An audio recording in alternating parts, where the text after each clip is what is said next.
Hello students, welcome to the class. तो last class में हम क्या पढ़ रहे थे, हमने लाइव क्लास ली थी और हम लाइव क्लास में पढ़ रहे थे कैसे केमिकल फार्मूला बनाते हैं। उसके हमने कुछ रूल्स पढ़े थे। फर्स्ट रूल था द वैलेंसी और the charge on the ion must be balance.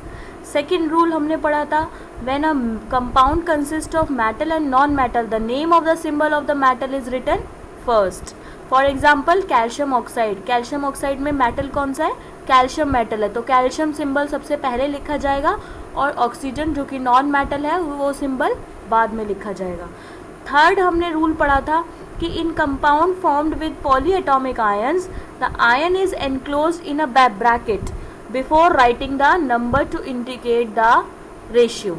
ठीक है, आपको जब भी पॉलीएटॉमिक आयन लिखना है तो आप उसको ब्रैकेट में लिखेंगे, but in case the number of polyatomic ion is 1 the bracket is not required. But अगर एक ही पॉलीएटॉमिक आयन, जैसे फॉर एग्जांपल OH माइनस, ये हमने पॉलीएटॉमिक आयन की एक टेबल दी हुई थी, ये सब पॉलीएटॉमिक आयन के एग्जाम्पल हैं।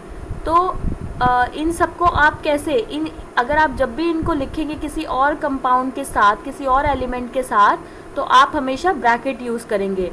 अगर आपको एक से ज़्यादा डिनोट करना है, एक से ज़्यादा एटम शो करने हैं, बट अगर एक ही एटम शो करना है, जैसे फॉर एग्जांपल NaOH, तो आप OH के आगे आपको ब्रैकेट लगाने की ज़रूरत नहीं है क्योंकि OH सिर्फ एक ही प्रेजेंट है।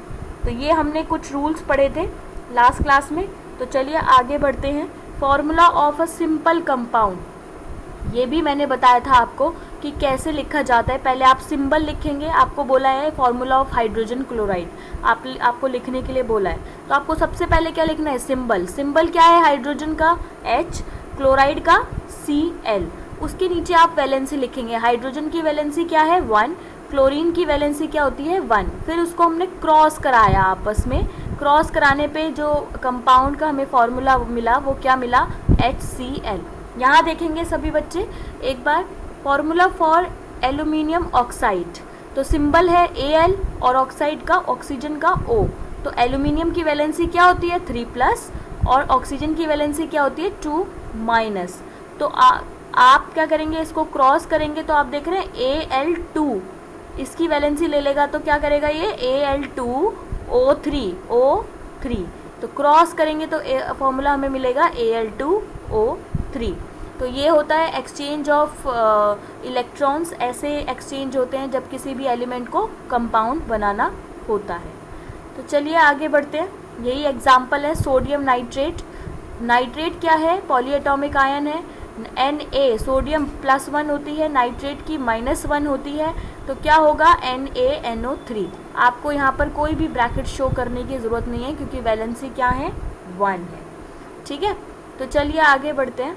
इसी के साथ ये सब एग्जाम्पल हैं, आपको ये क्वेश्चन घर पर सॉल्व करने हैं। ये आपका होमवर्क है कि आपको sodium oxide, aluminium chloride, sodium sulphide and magnesium hydroxide के फॉर्मूले लिखने हैं इसी तरीके से। ये जो क्रॉस वाला है इसी तरीके से फॉर्मूले लिखने हैं।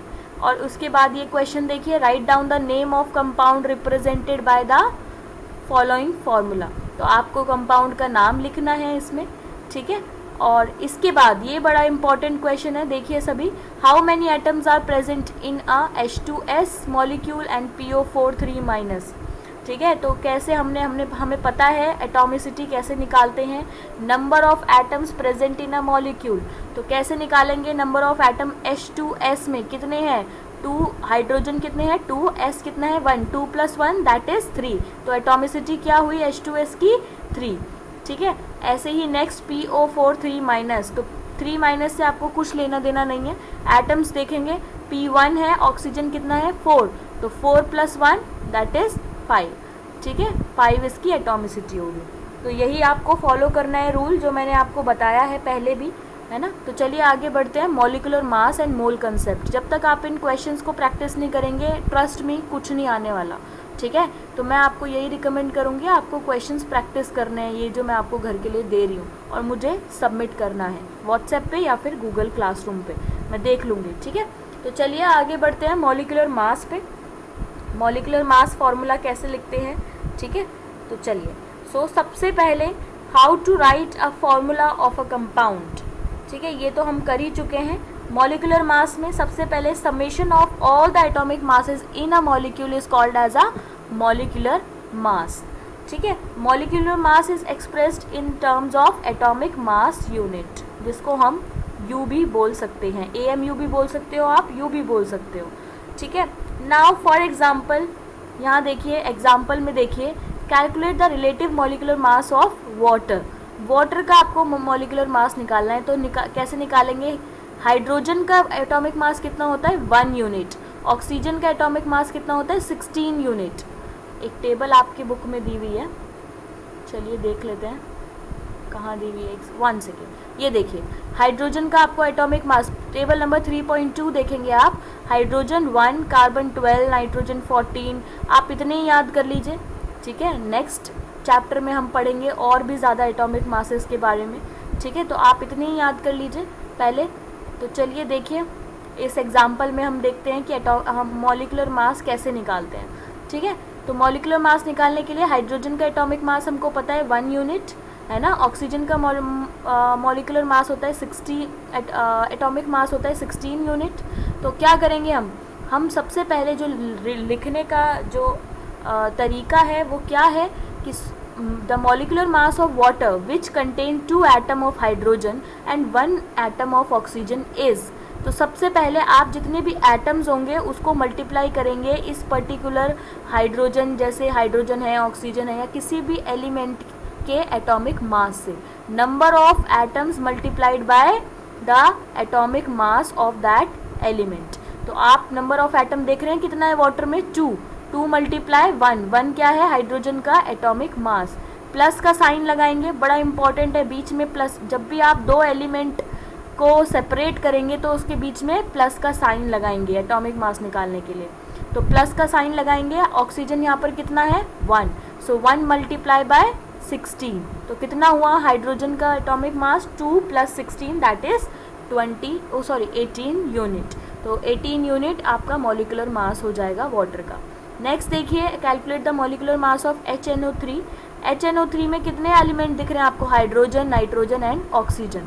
हाइड्रोजन 1 है, नाइट्रोजन 1 है, ऑक्सीजन 3 है। तो क्या करेंगे? The atomic mass of hydrogen H, the atomic mass of nitrogen N plus 3 multiply क्यों लगाए? क्योंकि यहाँ पे number of atoms of oxygen कितने हैं? 3। तो 3 multiply the atomic mass of oxygen. तो एटॉमिक मास ऑफ हाइड्रोजन कितना होता है? 1, एटॉमिक मास ऑफ नाइट्रोजन कितना होता है? 14, और एटॉमिक मास ऑफ ऑक्सीजन होता है 16। बट 16 को हमें मल्टीप्लाई करना है 3 से, क्योंकि यहाँ पर कितने एटम्स दिए गए हैं? ऑक्सीजन के पास 3 एटम्स दिए हुए हैं। तो 3 मल्टीप्लाई बाय 16 दैट इज़ 48। तो हमने सबको प्लस किया तो 63 यूनिट्स आंसर आया। तो ये एक तरीका है आपका एटॉमिक मॉलिक्यूलर मास निकालने का, बड़ा इम्पॉर्टेंट है। इसके ही आगे सारे क्वेश्चन सॉल्व होंगे। बड़ा इम्पॉर्टेंट है, आपको निकालना आना चाहिए ही चाहिए, इट्स वेरी कंपल्सरी, ठीक है। तो चलिए नेक्स्ट क्वेश्चन, ये भी सेम है ना, कैल्शियम क्लोराइड का फॉर्मूला है, ठीक है। आप देखेंगे यहाँ पर मॉलिक्यूलर मासेस निकालने के लिए बोला गया है हाइड्रोजन, ऑक्सीजन, क्लोरीन, इन सभी के एटॉमिक मॉलिक्यूलर मास आप निकालेंगे। कोई डाउट है तो मुझसे पूछेंगे, ठीक है। इट्स वेरी वेरी इजी, है ना, कुछ भी ज़्यादा कुछ नहीं है। मेरी वीडियोस देखो, समझो, और अगर कोई डाउट है तो मुझसे पूछो, ठीक है। तो चलिए हम आगे बढ़ते हैं मोल कंसेप्ट पे, ठीक है। आज हम आगे बढ़ते हैं मोल कंसेप्ट पे। बड़ा इम्पॉर्टेंट चैप्टर है, टॉपिक है ये मोल कंसेप्ट। चलिए स्टार्ट करते हैं। सो यहाँ आप देख रहे हैं 2H2 + O2 = 2H2O, ठीक है। तो सबसे पहले इसने एक एग्जाम्पल इस वाटर का ही लिया है कि वाटर बनता कैसे है, ठीक है। तो आप देख रहे होंगे 2 molecules of hydrogen combined with 1 molecule of oxygen to form a 2 molecule of water. आप देख रहे हैं 2 molecule of hydrogen, 1 molecule of oxygen which gives a 2 molecule of water. 4 unit of hydrogen molecule combined with 32 unit of oxygen molecules to form a 36 unit of water molecule. तो इसमें इसने क्या किया हुआ है? कुछ नहीं किया इसने 2 से मल्टीप्लाई कर दिया है सबको, ठीक है। तो अगर आप 2 से मल्टीप्लाई सबको कर देंगे तो क्या आ जाएगा? यहाँ पर 18 है ये, तो 18 × 2 कितना हो गया? ये देख रहे हैं आप, हाइड्रोजन का मॉलिक्यूलर मास कितना होता है 1, तो 1 इंटू 2 दैट इज़ 2, और 2 यहाँ पर ऑलरेडी मल्टीप्लिकेशन में है तो कितना हो जाएगा 4। यहाँ पर देख रहे हैं आप 16 मल्टीप्लाई 2 32, और यहाँ पर कितना हुआ 18 होता है, हमने अभी निकाला था 18 यूनिट मॉलिक्यूलर मास होता है वाटर का, और मल्टीप्लाई बाई 2 दैट इज़ 36। तो इसने यही बोला है 4 unit of hydrogen molecule combine with 32 unit of oxygen molecule to form a 36 unit of water molecule. तो यही टर्म्स हैं, बड़ी इंपॉर्टेंट है। तो आप क्या देखते हैं, therefore we characterize the quantity of a substance by its mass और by its molecules. A chemical equation directly indicates the number of molecules participating in a reaction, and it is convenient for us to refer to the number of substances in a chemical reaction as number of molecules or atoms. Okay, so first of all, the very important terms I am going to introduce here, that mole, 1 mole of a species. Mole is a numerical quantity that has a mass equal to the atomic or molecular mass of a species. Okay, 1 mole of a substance is always equals to 6.022 into 10 raised to the power 23 number of particles. अब वो particles आपके atoms भी हो सकते हैं, ions भी हो सकते हैं और molecules भी हो सकते हैं। तो ये चीज़ आप ध्यान रखिएगा, बड़ा इंपॉर्टेंट है। 1 mole is equals to 6.022 into 10 raise to the power 23 number of particles. ठीक है, तो this we also called it as Avogadro number. इसको हम क्या बोलते हैं, एवोगैड्रो कांस्टेंट और एवोगैड्रो नंबर। ठीक है, which is represented as n0 से रिप्रेजेंट करते हैं हम इसको। ठीक है, बड़ा इंपॉर्टेंट है, आप ध्यान रखिएगा इसको। ठीक है, तो चलिए, the mass of 1 mole of a substance is same as that its atomic mass और molecular mass expressed in grams. Okay, now first of all, okay, तो सबसे पहले मैं आपको बताना चाहूँगी gram atomic mass of a substance क्या होता है। The atomic mass of a substance when expressed in grams it is known as gram atomic mass. Gram molecular mass of a substance is the molecular mass of a substance when expressed in grams is known as gram molecular mass. चलिए, for example, the atomic mass of a sulfur is 32 unit, so the gram atomic mass of a sulfur is 32 unit. तो ये चीज़ आप ध्यान रखिएगा।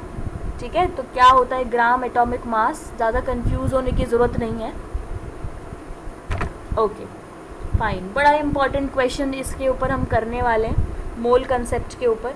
Now, so 32 unit of sulphur has 1 unit of sulphur, 1 atom of sulphur, and 32 gram of sulphur has 1 mole atom, that is 6.022 into 10 raised to the power 23 atom of sulfur. We can say that the gram molecular mass of carbon dioxide is 56 gram. But we know that in the case of chemical equation, mole is measuring unit. Therefore, 1 mole is 6.022 into 10 raised to the power 23. Okay. So, this is all about. So, आप एक formula note कीजिए अपनी notebook में अभी इसी वक्त। Number of moles equals to mass of a substance divided by molar mass. बड़ा important, बहुत ज़्यादा इम्पॉर्टेंट फार्मूला है, इस पे हमेशा हर साल क्वेश्चन आया है, तो प्लीज़ नोट कीजिए फार्मूले को। Number of moles equals to number of particles divided by Avogadro number. तो मैंने 2 फार्मूले बताए आपको। पहला formula, number of moles equals to mass of a substance divided by molar mass. Second है number of moles equals to number of particles divided by Avogadro number. ठीक है, तो चलिए आते हैं क्वेश्चंस पे, क्वेश्चन सॉल्व करते हैं। ओके,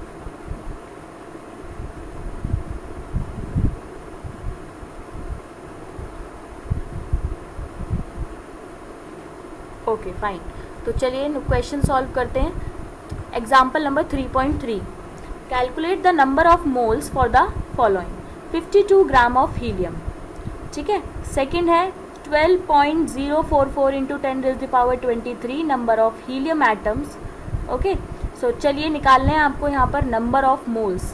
नंबर ऑफ मोल्स का मैं फॉर्मूला आपको दे चुकी हूँ, given mass divided by molar mass, या फिर मैंने बोला the mass of a substance. आप मास ऑफ अ सब्सटेंस भी लिख सकते हैं, आप इसको given mass divided by molar मास भी लिख सकते हैं. तो आप देख रहे हैं यहाँ पे atomic mass of helium is equals to 4 unit. हमको पता है एटॉमिक मास हीलियम का कितना होता है, 4 यूनिट होता है. मोलर मास कितना होता है, 4 ग्राम हो गया. ठीक है, मोलर मास क्या हुआ इसका, 4 ग्राम हो गया. तो क्या हुआ आपको, क्योंकि 4 आप देख रहे हैं यहाँ पर गिवन मास कितना है 52 ग्राम. तो गिवन मास कितना है 52. Given mass divide number of moles क्या होता है, given mass divided by molar mass. Given mass हमें ऑलरेडी गिवन है 52 ग्राम डिवाइडेड बाय 4 ग्राम हमारा मोलर मास होता है किसका, हीलियम का. तो हमारा आंसर आ गया 30. नेक्स्ट क्वेश्चन में देखिए 12.044 into 10⁻23 number of helium atom. ठीक है, आपको निकालना है इसमें भी नंबर ऑफ मोल्स. तो मैंने आपको अभी सेकंड फार्मूला जो बताया, number of moles equals to given number of particles divided by Avogadro number. तो गिवन नंबर ऑफ पार्टिकल हमें यहाँ पर गिवन है 12.044 इंटू 10⁻23 और एवोगैड्रो नंबर क्या होता है 6.022 इंटू 10⁻23. तो आंसर यहाँ पर आपको 2 मिल गया. बड़ा ही इजी क्वेश्चन है, बट आपको करने से, प्रैक्टिस करने से ही आएगा. ठीक है, तो चलिए नेक्स्ट क्वेश्चन पे चलते हैं. नेक्स्ट क्वेश्चन देखिए, calculate the mass of the following. Mass निकालना है आपको. ठीक है, तो मास कैसे निकालते हैं, 0.5 मोल ऑफ नाइट्रोजन गैस दिया हुआ है. तो हमको पता है नंबर ऑफ मोल्स क्या होता है, given mass divided by molar mass. तो आपको यहाँ पर गिवन मास निकालना है. तो गिवन मास का फॉर्मूला क्या होगा, आप डिवाइड का इसी क्वेश्चन को, ये देख रहे हैं हम, ये इसी फॉर्मूले को लगाएंगे. तो यहाँ पर क्या हो जाएगा, given mass equals to number of moles divided by, sorry, given mass equals to number of moles multiply by molar mass. तो यहाँ पे डिवाइड में है, इधर जाके मल्टीप्लाई में हो जाएगा. तो गिवन मास क्या हो जाएगा, number of moles multiply by molar mass. तो आप यही करेंगे. मोलर मास हमें पता है नाइट्रोजन का कितना हो, नाइट्रोजन गैस का कितना होता है 28, 14 मल्टीप्लाई बाय 2, क्यों 2 एटम्स अवेलेबल हैं. तो यहाँ पर क्या होगा 28, और हमें ऑलरेडी नंबर ऑफ मोल्स दिया हुआ है ना 0.5. तो आंसर आ जाएगा. नेक्स्ट में भी सेम होगा, आपको सिर्फ नाइट्रोजन गैस की जगह n एटम दिया हुआ है, 14 रख देंगे आप. नेक्स्ट देखिए 3.011 into 10⁻23 number of n atoms दिए हुए हैं. तो आपको पता है, मैंने अभी एक फॉर्मूला बताया, number of moles equals to given number of particle divided by Avogadro number. तो गिवन नंबर ऑफ पार्टिकल्स आपको दिया हुआ है 3.011 इंटू 10⁻23. एवोगैड्रो नंबर हमको पता है, तो हम निकाल सकते हैं नंबर ऑफ मोल्स. नेक्स्ट में भी देखिए 6.022 इंटू, सेम ही क्वेश्चन है, सेम ही तरीके से निकलेगा, आंसर 1 आ जाएगा. ठीक है, तो चलिए, ओके फाइन. बट ये कुछ 1 सेकेंड, ये हमें फॉर्मूला दिया हुआ है, और हाँ ओके फाइन, यही है इसका आंसर. ठीक है, तो आप इसको इसी तरीके से सॉल्व करेंगे. सबसे पहले आप क्या निकाला, आपने नंबर ऑफ मोल्स निकाला, और फिर उसके बाद नंबर ऑफ मोल्स हमारे पास निकल के आ गया. हमें पता है नंबर ऑफ मोल्स क्या होता है, given mass divided by molar मास. आपको क्वेश्चन में देख रहे हैं आप, मास निकालना है. ठीक है, न मोल्स नहीं निकालना है. जो हमने यहाँ तक निकाला है, ये नंबर ऑफ मोल्स निकाला है. ठीक है, हमें निकालना है मास. ठीक है, गिवन मास निकालना है. तो गिवन मास हम निकाल सकते हैं, हमें ये भी पता है इसका फॉर्मूला है ना, सिंपल फॉर्मूला है. नंबर ऑफ मोल्स क्या होता है, given mass by molar mass. Number of moles हमारे इस वाले फॉर्मूले से आ चुके हैं, 1/2 दैट इज़ 0.5. ठीक है, तो ये हम निकाल देंगे. और क्या कहते हैं, मोलर मास हमें पता ही है ना. तो मोलर मास हमारा कितना होता है, हम मोलर मास हमारा इसका n एटम का कितना होगा 14 होगा, n2 एटम का कितना होगा 28 होगा. तो सिंपल है, मल्टीप्लाई कर दो आप इसी को. ठीक है ना, यही ऊपर वाला फॉर्मूला लगाना है आपको, ये वाला फॉर्मूला. ठीक है, तो यही है तरीका. नेक्स्ट क्वेश्चन देखिए, calculate the number of particle in each of the following. आप देखो 46 ग्राम ऑफ Na एटम दिया हुआ है. ठीक है, आपको नंबर ऑफ पार्टिकल्स निकालना है. मैंने आपको फॉर्मूला बताया, नंबर ऑफ मोल्स का फॉर्मूला होता है given number of particle divided by Avogadro number. ठीक है, तो हम इसको क्या करेंगे, नंबर ऑफ एटम क्या होता है, given mass divided by molar mass multiply Avogadro number. ये भी एक फार्मूला है, बड़ा इंपॉर्टेंट फार्मूला है, लिख लीजिए अपनी कॉपी में, ठीक है। बड़ा इंपॉर्टेंट फार्मूला है ये, है ना। Given mass divided by molar mass multiply Avogadro number, number of atoms निकालने का फार्मूला है। तो आप गिवन मास आपको पता है कितना दिया हुआ है, गिवन मास 46 है ना। मोलर मास हमें पता है 23 होता है सोडियम का, और एवोगैड्रो नंबर हमें पता है, ठीक है। ऐसे ही सेम अगला मॉलिक्यूल्स निकालने हैं, ठीक है, सेम तरीके से निकलेगा, ठीक है। इसमें भी कुछ भी डिफरेंस नहीं है। लास्ट वाले में देखिए 0.1 मोल ऑफ कार्बन एटम, ठीक है, 0.1 मोल ऑफ कार्बन एटम है। इसका फॉर्मूला देखिए, नंबर ऑफ पार्टिकल्स क्या होता है, number of moles of particle multiply Avogadro number, जो कि वही वाला फॉर्मूला है। क्या था, number of moles equals to number of particles, given number of particle divided by Avogadro number. तो आप इसको सिंपली एवोगैड्रो नंबर को मल्टीप्लाई में ले जाएंगे तो क्या आ जाएगा, given number of particles equals to number of moles multiply Avogadro number. तो आंसर आपका आ जाएगा। तो यही क्वेश्चंस है, प्लीज़ सॉल्व कीजिए अपने एनसीईआरटी के क्वेश्चन और गूगल क्लासरूम में सबमिट कीजिए, है ना। व्हाट्सएप पे कीजिए और गूगल क्लासरूम में भी सबमिट कीजिए, ये सब रिकॉर्ड में जा रहा है, ठीक है। तो please do the question, if you have any doubt you can ask me. बड़ा इंपॉर्टेंट टॉपिक था आज का मोल कंसेप्ट, ध्यान से देखिए, प्रैक्टिस कीजिए क्वेश्चन को, जब तक प्रैक्टिस नहीं करेंगे तब तक नहीं आएगा। तो प्रैक्टिस करना बड़ा इंपॉर्टेंट है और इससे क्वेश्चन आया है हर साल। तो please go through my video और आप एनसीईआरटी पढ़िए, प्रैक्टिस कीजिए क्वेश्चन को। Thank you, have a nice day.